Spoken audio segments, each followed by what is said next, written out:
लिख दिए, 3,10,000 रुपया हो गया। एडजस्टेड ये कैपिटल हो गया। अब लेस करना है capital at the beginning. Opening capital है 1,00,000 रुपया था। 3 लाख में से 1,00,000 घटेगा तो 2,00,000 का 10,000 का 10,000, 2,10,000 बच जाएगा। इसको हम लोग कहेंगे net profit before adjustment. Adjustment के आगाड़ी के जो प्रॉफिट है ये है, लेस एडजस्टमेंट करना है। तो depreciation and machinery 10% of 1,75,000 equal to 17,500 होगा। अब बैड डेट दिया है 6,000, 17,500 से 6,000 जोड़ेंगे तो 23,500 हो जाएगा।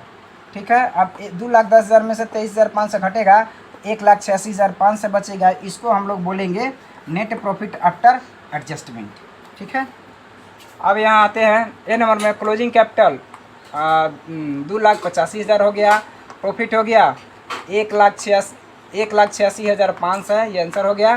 कॉन्टैक्ट फॉर लर्निंग 98,071,18,316 में हमसे कॉन्टैक्ट कर सकते हैं कोई भी कन्फ्यूजन हो तो। इस तरीक़ा से इस वीडियो में इतना ही, फिर मिलेंगे दूसरे वीडियो में। तब तक लिए पढ़ते रहिए, खुश रहिए। अगर वीडियो अच्छा लगे तो लाइक कर सकते हैं, शेयर कर सकते हैं, चैनल को सब्सक्राइब कर सकते हैं, बेल आइकन दबाना ना भूलें ताकि कोई भी वीडियो अपलोड हो तो सबसे पहले आपके पास पहुँचे। वीडियो देखने के लिए आप सभी को बहुत बहुत धन्यवाद। तब तक लिए जय नेपाल।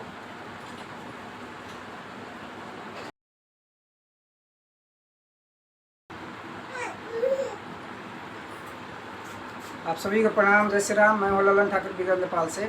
आज के इस वीडियो में हम लोग सीखेंगे, समझेंगे, पढ़ेंगे प्रिंसिपल ऑफ अकाउंटिंग ग्रेड 11 में से लिया गया है।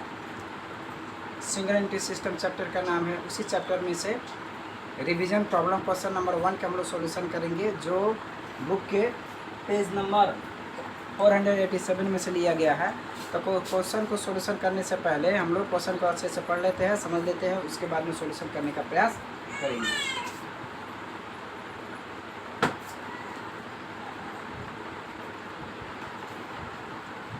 फोर 487 में है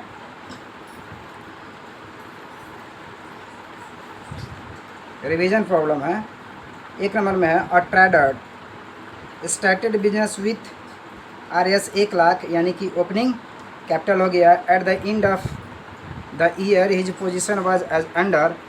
बैलेंस शीट दिया है, इसमें एसिस्ट और लायबिलिटीज़ दिया है। तो एसिस्ट और लायबिलिटी से हम लोग क्लोजिंग कैपिटल निकाल लेंगे।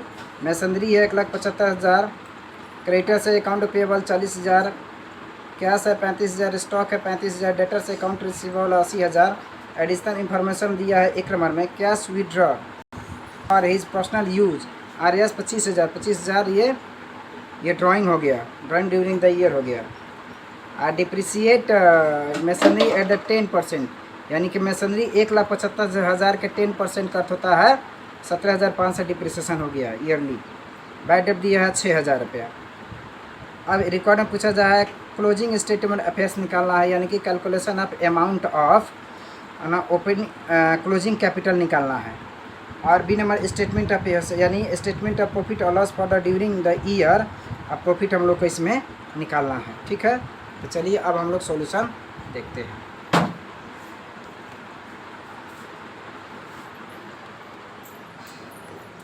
ये रिवीजन प्रॉब्लम क्वेश्चन नंबर 1 का सॉल्यूशन है। ए नंबर में कैलकुलेशन ऑफ क्लोजिंग कैपिटल और स्टेटमेंट ऑफ अफेयर्स है।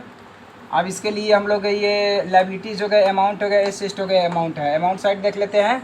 मैसनरी है 1,75,000, कैश है 35,000, स्टॉक है 35,000, डेटर्स है अकाउंट रिसीवेबल AR का अर्थ होता है अकाउंट रिसीवेबल 80,000। तो 80,000 35,000 17,500 1,75,000 जोड़ेंगे तो हो जाएगा 3,25,000 रुपया। 3,25,000 रुपया हो जाएगा। तो एसी साइड हो गया। अब हम लोग एसी साइड ज़्यादा है, लायबिलिटी साइड में भी 3,25,000 लिखना होगा। अब लायबिलिटी साइड में है क्रेडिटर 40,000। अब 3,25,000 में से 40,000 घट जाएगा तो बचेगा 2,85,000। तो ये हो जाएगा closing capital balance in figure. तो closing capital balance in figure 3,25,000 minus 40,000 2,85,000 हो गया। ये क्लोजिंग कैपिटल हम लोग को निकालना था, अब निकाल चुके। अब बी नंबर में है स्टेटमेंट ऑफ प्रॉफिट और loss for the year ended है। एज एन डेट नहीं दिया तो नहीं लिखा गया है। पार्टिकुलर्स है, अमाउंट है। अब a capital at the end closing capital हम निकाले हैं 2,85,000 यहाँ लिख दिए। Add drawing during the year है 25,000 रुपया।